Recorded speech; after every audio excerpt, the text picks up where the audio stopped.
Halo Sarah, sahabat Sora. Selamat datang di YouTube channelnya Sora, Sora yang Tarot with Soraya Personal Tarot Reader. Apa kabarnya kamu hari ini? Semoga kamu baik-baik saja. Untuk kamu yang baru datang atau yang sudah sering datang tapi belum subscribe di YouTube channelnya Sora, jangan lupa di subscribe karena dukungan kamu akan sangat berarti untuk Sora. Oke Sora, hari ini kita mau baca-baca tentang apa? Yang subscribe Sora, Sora doain deh rezekinya banyak ya. Hari ini kita mau baca tentang seseorang yang pasif dan diam, apa yang sesungguhnya dia rasakan dan dia inginkan. Ya, kamu bingung ya, mungkin karena orang ini pasif dan diem aja gitu ya. Kamu di silent treatment juga mungkin ada. Kita doakan hal-hal baik akan terjadi selama pembacaan. Kita lihat dulu siapa ciri-cirinya orang ini ya. Yang pertama ada garden. Ya. Kalau yang Sora lihat orang ini sebenarnya orang yang suka keramaian, orang yang kamu mungkin bertemu sama dia sebelumnya di suatu pesta, mungkin kamu ketemu sama dia di suatu acara kumpul-kumpul, atau kamu ketemu sama dia di tempat keramaian, ya. Atau mungkin memang kalian tuh sering sekali pergi ke tempat-tempat yang ramai, yang banyak orang, mungkin ke mall kah, ke taman bermain kah, dan sebagainya, ya. Kalau yang Sora lihat di sini. Jadi mungkin banyak momen-momen di mana kalian menghabiskan waktu bersama ya, atau di sebuah pertemuan ya. Artinya mungkin kamu sangat menikmati pertemuan dengan orang ini. Yang berikutnya. Kalau yang Sora lihat, orang ini tuh punya hubungan yang sudah cukup lama sama kamu ya. Artinya mungkin bukan suatu hubungan yang baru, sudah cukup lama, kamu sudah lama cukup mengenal dia, sudah banyak hal yang kalian lewati sama-sama gitu loh. Dan kalau Sora lihat di sini juga menandakan ada beberapa dari mereka itu yang berusia lebih tua daripada kamu ya, atau berjiwa lebih tua daripada kamu. Nah, kalau yang Sora lihat di sini, ada yang mungkin ya, kamu tuh belum ketemu dia lagi ya, atau mengalami sulit untuk ketemu sama dia ya. Itu mungkin saja karena ada situasi yang kurang kondusif, dimana kalau yang Sora lihat di sini bisa saja karena situasi pekerjaan atau karena situasi finansial ya. Jadi kalau yang Sora lihat di sini karena bisa saja karena dia lagi sibuk kerja, sibuk ngurusin keuangan, ada kesibukan lain. Pokoknya intinya adalah kesempatan kamu tuh untuk ketemu sama orang ini tuh kecil akhir-akhir ini. Kayak mau ketemu tuh sulit. Nah, mungkin kesempatan untuk bertemu yang sulit ini juga lah yang membuat kamu tuh jadi tambah susah untuk komunikasi sama dia, karena namanya secara online itu kan susah ya, lebih susah daripada ketemu langsung. Kalau ketemu langsung kan lebih bisa kayak interaksi langsung, bisa lihat ekspresi, bisa lihat nada, bisa lihat omongan yang bisa lebih jelas gitu loh. Nah, kalau yang Sora lihat di sini, salah satu yang menjadi kendala adalah masalah ini telah lama ada. Ya, mungkin saja ya sikap dia yang sering sekali pasif, sering sekali diam, yang kalau ditanya juga dia nggak respon banyak, itu mungkin yang jadi salah satu masalah kendala utama ya. Dan yang tambahan kendala lagi adalah karena hubungan ini udah jalan cukup serius gitu. Jadi kayak mau gimana nih gitu kan. Ya namanya udah jalan cukup serius kan, kalau mau di giving up gitu aja juga nggak gampang ya gitu loh. Sora bisa ngerti gitu loh. Karena ini udah ngomongin kayak suatu hubungan yang sudah lama terjalin. Kalau Sora lihat di sini, ada beberapa dari mereka ini yang Sora lihat bertubuh ya, bertubuh agak besar, ada yang Sora lihat ya. Dan di sini juga ada sikap yang cenderung posesif dan melindungi ya, kalau yang Sora lihat di sini. Oke, kita mau lihat ciri-ciri tambahan lainnya ya, tambahan aja. Kita mau lihat sticksnya Sora. Kita coba lihat stick tambahan bagaimana sebenarnya sikap dia. Ya, siapa sih orang ini? 1, 2, 3, 4, 5. Oke, kita coba lihat. Yang pertama, ada hari Jumat. Nah, bisa saja kamu lahir di hari Jumat, dia lahir di hari Jumat, atau kalian bertemu di hari Jumat biasanya. Ya, ada satu mungkin kebiasaan untuk bertemu di hari Jumat, atau kamu terakhir mungkin berkomunikasi sama dia di hari Jumat. Ya. Ada hari Rabu, bisa saja kamu lahir di hari Rabu, Dia lahir di hari Rabu atau kalian bertemu di hari Rabu atau terakhir komunikasi di hari Rabu, ya. Tapi ada sesuatu soal masalah Jumat dan Rabu, atau mungkin karena kalian memang jadiannya di hari Rabu. Ada words of affirmation. Ada dari kalian yang bahasa cintanya itu adalah dengan kata-kata, ya. Harus ditunjukkan, ya, harus dikatakan. Jadi kayak mungkin komunikasi itu butuh untuk disampaikan, ya, melalui kata-kata. Pet keeper. Di sini ada yang mungkin punya binatang peliharaan dia, ya. Bisa saja mungkin dia punya kucing kah, punya anjing kah, punya ikan, burung, dan sebagainya, ya. Dan dia bisa saja seseorang yang suka makan buah-buahan atau sayur-sayuran. Tidak semua, tapi mungkin ada beberapa yang vegetarian atau vegan juga ada. Ya, oke. Sekarang kita mau lihat apa yang mungkin menjadi kendala utama yang sesungguhnya ada di dalam hubungan ini, yang menyebabkan saling diem-dieman seperti ini. Ini ngomongin soal kesabaran, ya. Jadi orang ini kecenderungan diam dan mungkin menarik diri dari kamu, ya, kayak pasif dan segala macam. Itu adalah ngomong soal dia itu mencari nafas. Artinya bukan dia nggak napas, ya. Artinya dia merasa bahwa aku butuh space, aku butuh jarak, makanya dia menjauh dari kamu. Tapi di satu sisi bisa terlihat bahwa kayak kamunya udah mungkin kamu kayak capek dan lelah gitu loh, ya, untuk mentoleransi juga gitu, ya. Kamu sudah cukup bersabar selama ini kayak menghadapi sikap dia itu yang bisa tiba-tiba berubah, diem, pasif gitu loh, ya. Kamu juga sering hela napas ngadepin dia gitu loh, dengan berusaha ngadepin sikap dia yang begitu, dan kamu sering sekali harus sabar ngadepin orang ini. Ini ngomongin soal kesabaran. Dia ngerasa dia diteken gitu, ya, dia butuh space, tapi kamu juga ngerasa kamu udah capek gitu loh, mentoleransi dan ngertiin dia gitu, ya. Dan di sini ngomongin sikap yang tidak saling bisa suportif. Artinya di sini kok seperti kayak situasinya kok kalian seperti nggak bisa berkolaborasi, tidak bisa nyatu, tidak bisa saling support. Seperti mungkin ada value-value, prinsip-prinsip yang berbeda di antara kalian, sehingga tidak adanya saling support atau kerjasama, mengalami sulit untuk kooperatif. Sorry, suara belum siap.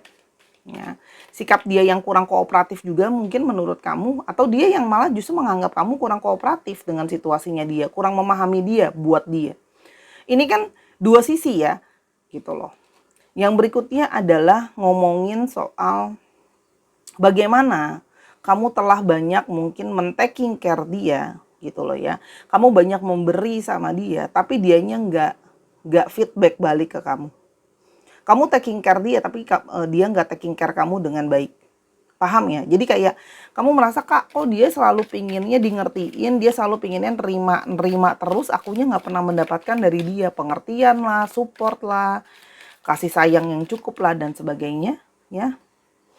Dan yang berikutnya juga di sini ada ngomongin soal sikap dia, yang kamu merasa bahwa sikap dia setiap ada apa-apa itu langsung sikapnya tuh emosional, kekanak-kanakan yang langsung kalau ada apa-apa tuh walk away atau angkat kaki gitu, ya. Sikap yang langsung kalau ada apa-apa tuh angkat kaki gitu, ya. Sikap langsung kabur-kaburan ini menjadi satu masalah. Ya, harusnya kan ada masalah ya disesain gitu loh, bukannya langsung kabur dan menghindar, ya. Kalau yang Saudara lihat di sini itu jadi salah satu masalah. Dan yang berikutnya ada masalah tentang kamu merasa ada intuisi kamu yang nggak beres di sini. Kayaknya ada sesuatu di sini, ya.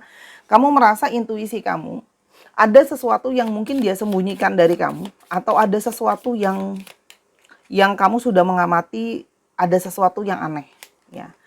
Kalau kamu lihat di sini, intuisi kamu bilang bahwa, ya, dia memang punya masalah secara keuangan, dan dia juga bisa saja punya banyak Saudara bilangnya. Dia juga bisa saja punya banyak TTM kah, orang yang deket kah, gitu loh. Yang deket sama dia tuh ada yang lain, dan bisa saja banyak. Ya, tuh. Jadi kamu ngerasa intuisi kamu bilang bahwa kamu bukan satu-satunya, ada yang lain nih, entah itu TTM lah, entah itu orang orang ketiga, 4, 5, 6, 7, 10, pokoknya ada banyak. Kalau Sora lihat di sini kayak mungkin bisa saja dia masih flirting ke sana dan kemari, bilangnya cuma temen, tapi kamu merasa bahwa kayaknya enggak deh. Intuisi kamu bilang kayak enggak nih, ini lebih daripada temen gitu loh. Dan berikutnya adalah ngomongin soal bagaimana akhirnya ini akan berujung seperti apa. Ya. Jadi ini ngomongin tentang banyak kegelisahan, kesabaran, sikap dia, intuisi kamu tuh kayak mau bilang kayak ini akhirnya tuh akan kayak gimana sih sebenarnya gitu loh. Oke, sekarang kita mau lihat apa sih yang sebenarnya dia pikirkan dan apa yang sebenarnya dia rasakan dengan diem-dieman, kabur-kaburan ini. Oke. Yang pertama, aku tuh lost. Aku tuh bingung sama arah hidup aku sendiri. Aku mau apa? Aku harus gimana? Sebenarnya perasaan aku seperti apa? Gitu loh. Orang ini tuh kayak orang yang penuh dengan kebingungan, kebimbangan. Kalau Sora lihat di sini memang dia itu mungkin belum jelas sama apa yang benar-benar dia mau dan dia inginkan. Tahu kan? Orang-orang yang hilang arah aja gitu, bingung, limbung gitu loh. Ya. Dan kalau Sora lihat di sini, ada diri dia tapi walaupun dia feeling lost gitu, dia tuh kayak ada sisi pride, nggak mau ngakuin sama kamu kayak kalau dia itu sebenarnya lost, dia sebenarnya lagi hilang arah gitu loh. Karena dia kayak ngerasa aku kan seorang laki-laki atau aku tuh seorang wanita yang seorang bilangnya I'm the man tuh seperti kayak aku tuh orang yang punya pride gitu loh. Aku tuh malu, di satu sisi dia malu mengakui kalau dia itu sedang dalam kondisi yang bingung gitu loh ya, lost gitu loh. Dan yang berikutnya, dia sendiri bertanya-tanya, kita diem-dieman gini tuh sebenarnya ini masih lanjut apa enggak ya gitu loh. Karena ya itu lagi kalau ditanya dia masih bingung apa yang dia mau kan gitu loh. Dia mikir mungkin kayak aku diemin kamu, mungkin kamu nganggapnya kita putus ya gitu. Ada sih sisi dimana dia mulai bertanya-tanya kayak ini sebenarnya masih jalan apa enggak ya gitu loh. Terus tapi gimana pun juga gitu loh. Di dalam diemnya dia itu masih sering sekali mendapatkan vision-vision, penglihatan atau perasaan dan sebagainya. Kalau dia akan berakhir atau bersama-sama dengan kamu, ya. Banyak yang kayak di dalam sisi loss-nya itu walaupun nggak tahu harus ngapain dan sebagainya, tapi ada kayak gambaran kayaknya mungkin kita harus sama-sama, gitu loh. Perasaan aku yang bingung, yang bimbang, yang gelisah, gitu loh ya. Terus habis dengan apa yang benar-benar aku mau dicampur dengan harga diri tinggi itu ya membuat dia itu kan susah untuk ditolongin gitu loh. Gimana ya kita mau bantu dia kalau dianya sendiri itu seperti itu gitu. Tapi dia sendiri sekarang merasa kayak dikejar-kejar sama perasaan dia sendiri. Antara perasaan kangen sama perasaan aku masih sering nih ngelihat soal kita masih bisa sama-sama. Dan aku tuh selalu dia tuh orang yang lebih banyak menggunakan pikirannya daripada hatinya. Ya, jadi kan sekarang di dalam pikirannya dia lost gitu loh ya. Tapi di dalam hatinya dia tahu kalau dia tuh punya visi, punya gambaran kalau dia akan bersama-sama sama kamu gitu. Ya. Terus dia juga menyadari gitu loh. Aku tuh menjauh seperti ini karena aku itu nggak bisa bikin kamu bahagia. Jadi sebenarnya di balik sikap dia yang diem itu ada perasaan merasa bersalah gitu. Tapi ya gengsi aja nggak mau ngaku kalau dia tuh sebenarnya nggak bisa bikin kamu bahagia. Dia ngecewain kamu gitu loh. Ya, dia tahu gitu loh. Dan dia merasa apakah harus kamu menunggu aku gitu loh. Dia pingin kalian sama-sama dapat visi seperti itu, tapi dia merasa bersalah kalau harus terus ngebuat kamu nungguin dia gitu loh. Lihat kan? Kartunya aja kayak lost kan.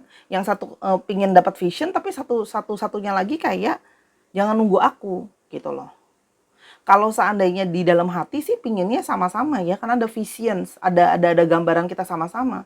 Tapi dipakai logika dia tahu bahwa kamu sebaiknya jangan nungguin dia gitu. Dia juga mulai bertanya-tanya. Lagian kalaupun aku balik kamu masih bisa nggak sih memaafkan aku dengan situasi dan hal-hal yang telah aku lakukan sebelumnya sama kamu. Ya.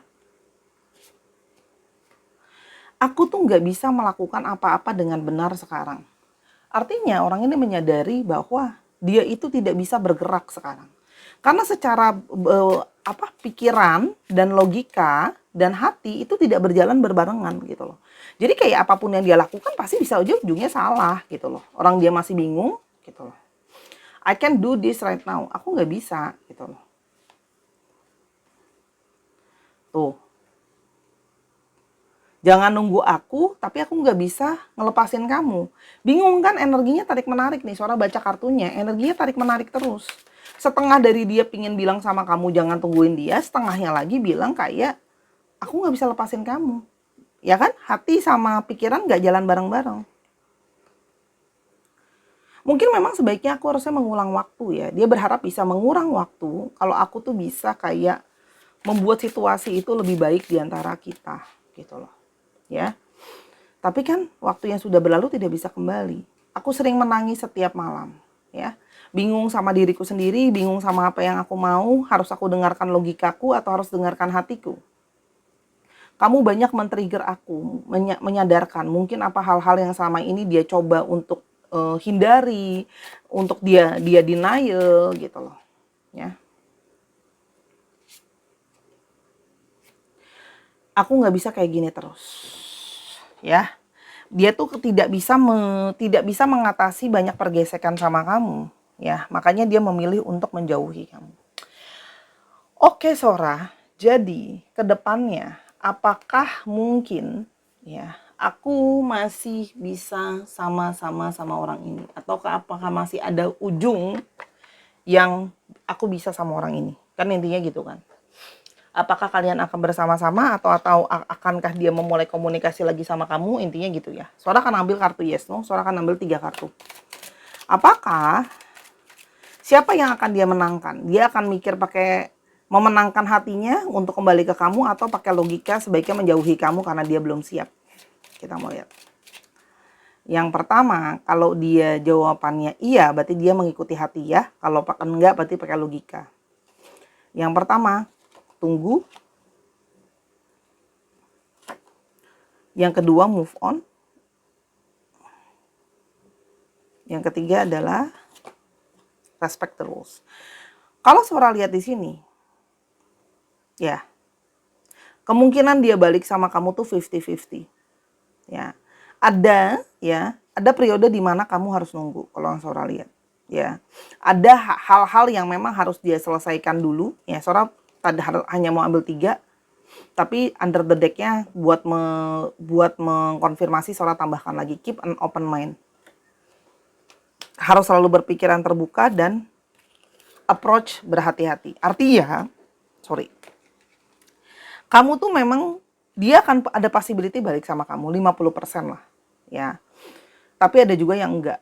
Kalau kartunya Sora menyarankan kamu tunggu, ya, kamu tunggu, lihat bagaimana seharusnya itu terjadi, biarkan dia punya waktu untuk menyelesaikan dulu dengan dirinya, menyelesaikan dulu dengan pikirannya, gitu loh ya.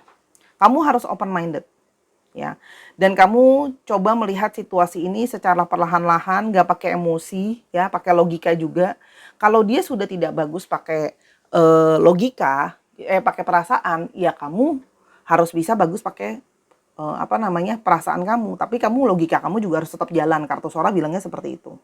Jadi kamu ambil waktu untuk mensinkronkan hati sama logika kamu. Menurut kamu harusnya seperti itu atau tidak gitu loh. Harusnya tuh seperti selayaknya atau tidak. Kan harus logika sama hati jalannya barengan. Ya, dan harus ada yang namanya proses. Itu memang sudah aturannya, ya. Nah, di sini kartu Sora bilang tunggu. Nah, kamu kasih periode waktu. Misalnya contoh ya logikanya, kalau masalah dia berat, menurut kamu logikanya kamu harus nunggu misalnya 8 bulan misalnya. Karena masalah dia berat gitu misalnya. Ya sudah, tunggu setelah 8 bulan. Kalau tidak ada pergerakan sama sekali dari dia, tidak ada sama sekali minta maaf sama kamu, dianya juga kamu udah cariin gak kooperatif, secara logika kamu tahu bahwa kamu harus move on. Bener gak? Walaupun memang ada sayang dan cinta. Ya, kamu harus tetap membuat pikiran diri kamu tuh netral, terbuka gitu loh, dengan hasil akhir sama-sama ataupun tidak. Ya, Sora tahu ini akan jadi sulit. Sora nggak ngomong ini gampang ya. Kesannya Sora kayak enak banget sih ngomongnya, nggak kayak gitu. Sora lagi coba kasih kamu balancing antara hati sama logika kamu. Tapi contoh, kamu ngasih dia waktu 8 bulan dan dalam 8 bulan itu kamu bisa melihat dengan analisa kamu, oh dia ada usaha. Mungkin ada mulai komunikasi sama kamu, ada minta maaf sama kamu gitu loh. Ada yang jelasin sama kamu walaupun mungkin masih on off ya, belum bisa sepenuhnya kayak yang kamu mau, tapi secara logika kamu tahu ini ada pergerakan, ada perbaikan. Gitu, ya. Jadi pilihannya lihat situasi, term and condition apply, situasi dan kondisi harus dilihat secara terbuka kalau kartunya Sora bilang. Karena ini potensinya 50-50. Ya, kalau memang dia terlihat dalam periode itu ada perkembangan, silahkan lanjutkan. Tunggu, sabar. Tapi kalau dalam periode waktu yang sudah kamu pikir secara logika harusnya sudah ada pergerakan dan sebagainya, tapi dia nggak melakukan apa-apa, silahkan move on. Ya, itu kalau dari kartu Sora. Sora nggak mau maksa kartunya Sora karena ini udah jelas kelihatan gitu loh. Masih segala sesuatu itu masih proses ya. Jadi nggak bisa dibilang hasil akhirnya apa karena masih proses. Gunakan akal dan logika kamu juga pada akhirnya. Itu sih kalau yang dari kartunya Sora. Kalau dibilang sayang apa enggak? Kalau Sora lihat di sini sih sayang ya sebenarnya. Tuh kan? Dia tahu kok. Kamu tuh jadi seseorang yang balancein dia. Di sini ada keterikatan karma di antara kalian. Dia itu oleng kalau nggak ada kamu sebenarnya, gitu loh. Tapi kan kita juga tahu ya, harus fair juga. Menunggu terus selamanya juga nggak fair gitu loh. Buang waktu kamu, buang waktu dia, buang energi juga. Segala sesuatu tuh harus balance. Ya. Jadi kalau memang nanti pada akhirnya kamu harus siap untuk memulai dan meninggalkan, ya. Jadi lihat prosesnya, amati lalu analisa ya. Lalu kamu baru lakukan pergerakan, ya. Nih. Ya. Hidup itu harus pakai proses. Jadi nggak bisa cuma selalu dicucukin sama tarot readernya gitu ya, semuanya dikasih tauin gitu. Kita sebenarnya tuh tugasnya tarot reader adalah kita ngasih tauin kamu guidance apa yang mungkin harus kamu lakukan. Karena ada faktor-faktor di luar power kita yang kita juga harus lihat gitu loh. Ya, prediksi itu memang ada gitu loh. Tapi kita harus lihat juga situasi dan kondisi gitu loh. Kalau nggak sesuai sama prediksi, ya kita harus sebagai manusianya melihat dong gitu loh. Masa maksa gitu kan, udah tahu kan, udah nunggu nih gitu kan. Tapi masa nunggunya 10 tahun gitu misalnya ya kan. Kalau selama 10 tahun itu nggak ada pergerakan apa-apa gitu. Paham ya maksudnya Sora ya? Kalau bingung, coba diulang lagi nontonnya. Ya, jadi jangan langsung kayak Sora ngomong apaan sih? Coba deh kalau kamu konsen kamu akan ngerti apa yang Sora bilang. Ya. Sora merasa terakhiran ini pembacaan itu memang mengedukasi kamu sih supaya kamu jadi lebih cerdas dan lebih pintar dan lebih bisa pakai dua sisi, balancing. Nggak cuma ngomongin soal cinta-cinta, hati-hati gitu, tapi logikanya nggak ada juga kan nggak mungkin gitu loh. Kamu masih hidup dalam dunia nyata, kita nggak hidup dalam dunia hayal. Scorpio, Taurus, Leo, Sagittarius, dan Capricorn. Satu lagi ada Cancer. Sorry, bukan Cancer ini. Scorpio lagi. Wah, Scorpio lagi kenceng. Kita mau coba alfabetnya. S, M, E, G, L, O, Q, K, C, V, Q, dikit lagi ya. T, R, O. Ya, dicek nama tengah, nama belakang, nama kota, plat nomor kendaraan, pokoknya yang ada alfabetnya. Ya, kalau kurang jelas silakan di pause dan di zoom. Don't be lazy, oke? Terima kasih Sahara sudah menyaksikan video ini dari awal sampai akhir. Kalau ada kekurangan atau kesalahan kata, Sora minta maaf karena kesempurnaan hanya milik Tuhan saja. Dan yang ingin personal reading atau yang ingin sumbangan Sora buat donasi pengembangan YouTube channel Sora, silakan linknya di bawah atau ada super stiker juga. Cukup 10.000 aja udah bisa banget bantu Sora. Yuk bantu kita pertukaran energi. Sampai kita ketemu di video yang berikutnya. Sahara, I love you as always. Bye bye.